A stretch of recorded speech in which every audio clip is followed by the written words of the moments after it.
Everybody, on your feet, because it's time to play Will It Crush? Today's challenge will be for you to decide if Tiny, our 5-ton African bush elephant, will crush the item on the screen.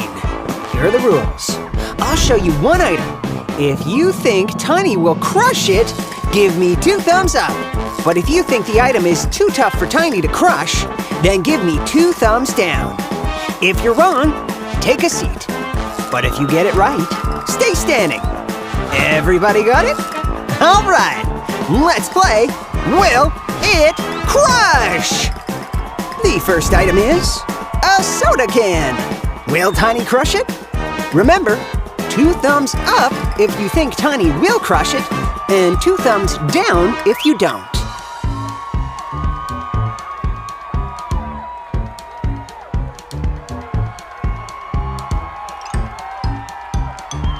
Time's up.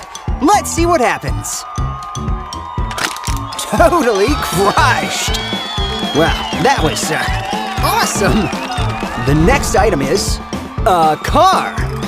Will Tiny crush it? A car is a lot bigger than a soda can. What do you think will happen?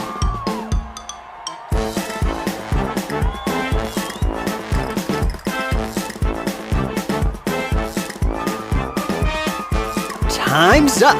Let's see what Tiny will do. Whoa! Totally crushed again! All right, the next item is, mouse? Wait, are we sure this is right? Okay, will Tiny crush it?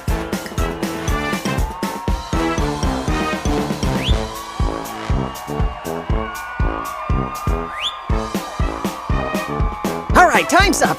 Let's see what Tiny will do. Look away, kids. Wow, so Tiny is terrified of mice. Totally not crushed. The next item is a marshmallow. I don't know, guys. What do you think? Will Tiny crush it?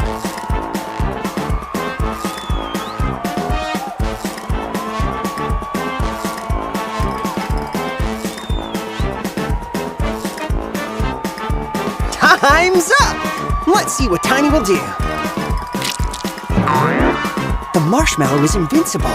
Totally not crushed! Next up, it looks like we have a fancy dinner plate. Will Tiny crush it?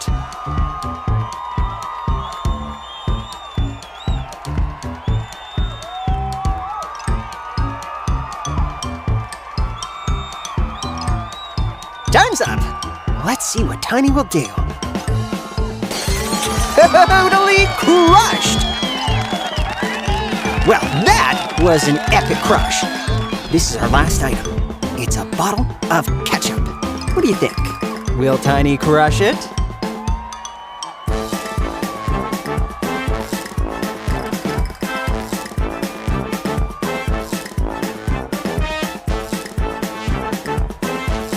Time's up! Let's see what Tiny will do. Whoa! Totally crushed again! Well, that's all for today. Thanks for playing Will It Crush?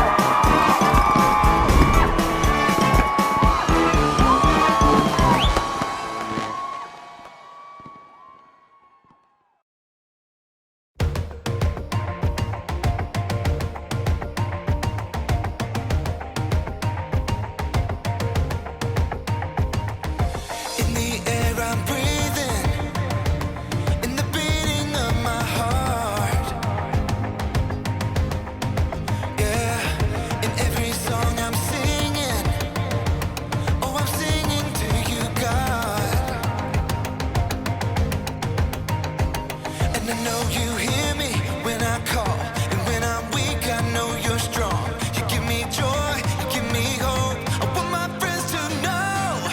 In everything I'm saying, in everything I do, I wanna live my life for you. I wanna live my life. I'll follow you forever, living in the truth. So I wanna live my life for you. I wanna live my life for you.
guys, welcome to Story Lab. This week, we're talking about commitment while taking a look at the story of a woman who really gave it her all. Speaking of, you ready to give it our all on this workout? You know it. Yeah, let's do it. Let's do it. You ready? Yeah, Let's go get healthy We'll and get around. exercise. Yeah, absolutely. I'm ready.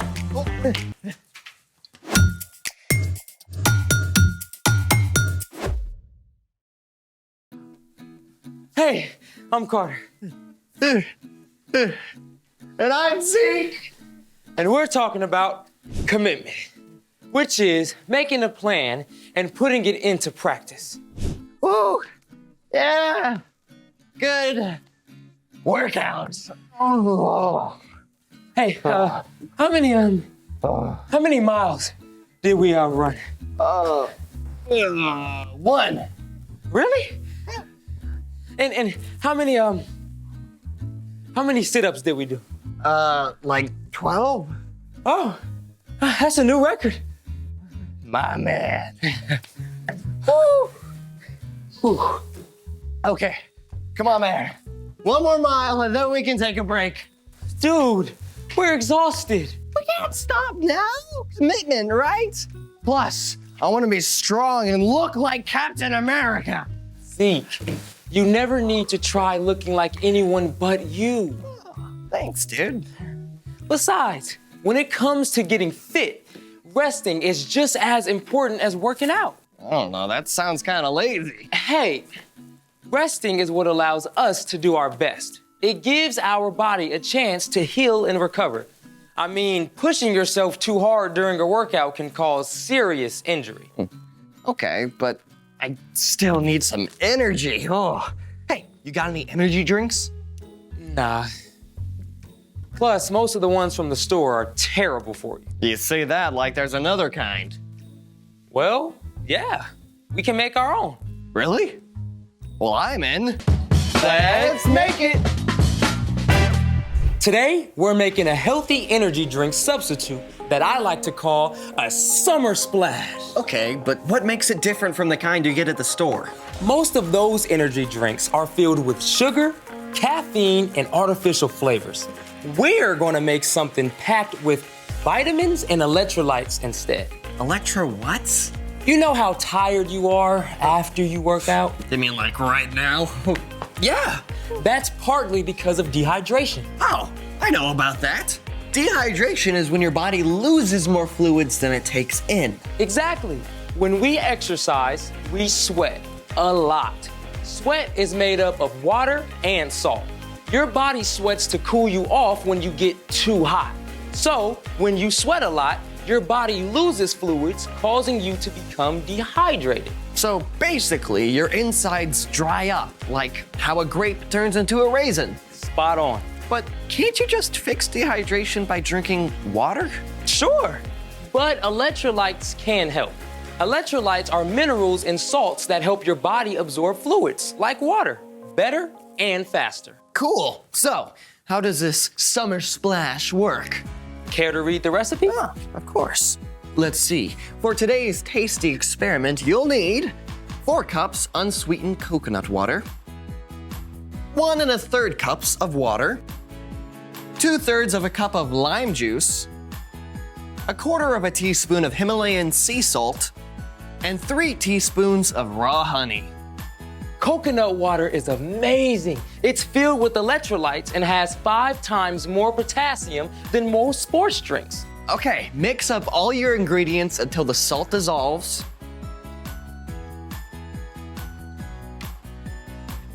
And enjoy. Simple, easy, and hopefully tasty. Nice summer splash. Thank you. Whew. Ready for the taste test? Oh yeah. Cheers. Oh, that is super refreshing. Whew. I can already feel my energy returning. Told you. You gotta take care of yourself before you can give it your all. Speaking of giving your all, it's time for The story before the story. Today, we're in the book of Mark, one of the 4 gospels that tell the story of Jesus. Mark was a close friend of Peter and likely recorded Peter's stories of following Jesus for the new believers then and for us today. For 3 years, Jesus traveled all across Israel and Judah with his disciples. He gave himself completely to helping people and teaching them about God's kingdom. During his travels, Jesus healed the sick, performed miracles, and gave epic sermons to huge crowds. In everything he did, Jesus lived fully for God and taught others to do the same. Which is where our story starts. Take it away. Hey everyone, I'm Brian. Today's story is about a woman who truly gave everything that she had for God. One day, Jesus was teaching in the temple courtyard as some religious leaders watched. Now, these men wanted to get rid of Jesus because he challenged the way they had always done things. They often looked for ways to trick or trap him. Jesus knew what they were thinking. Watch out for the teachers of the law. They love to have the most important seats. They take over the houses of widows. They say long prayers to show off. A short time later, Jesus went and sat down across from the place at the temple where people came to present their offerings to God.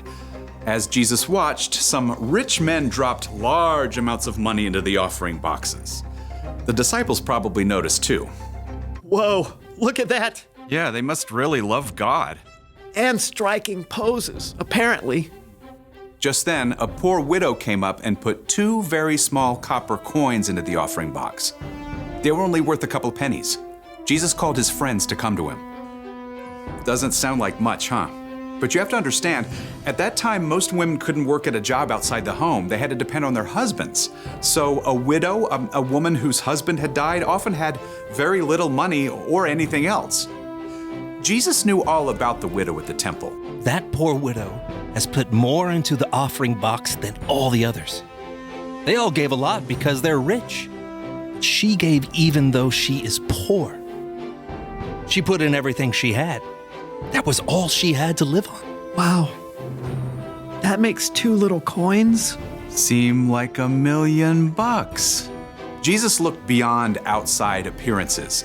He knew that it was easy for the rich men to give lots of money, they'd never miss it. But the poor widow gave up everything that she had to honor God. And we still remember and tell her story today. The end. So, even though this widow gave the least amount of money, She actually gave the most. Exactly. Giving isn't always about what or how much you give. It's about the heart behind it. So, what's our part in the story? Well, the widow gave everything she had to God. Even though it wasn't much, she didn't keep anything back. And we can do the same. Sometimes that could be giving money, but often it's how we give other things we have, like our time or a good attitude. so say my mom tells me to clean my room. Instead of just chucking some shirts in the hamper, I could actually put things away. That's a good one. Or if you're hanging out with a friend, you could share your favorite toys and games instead of just the ones you don't care about. That's right. See, if you keep your eyes open, you can find ways to live fully for God in everything you do, whether it's at home, at school, or anywhere. Jesus once told his followers, anything you do for one of the least important of these brothers and sisters of mine, you do for me. So anytime we do stuff for other people, It's like we're doing it for God. I think you got it. See you next time. So here's the thing. Practice living for God. Speaking of practice, are you ready to get back training and finish that last mile? You know it. Ready. All right. Thanks for joining us in the Story Lab.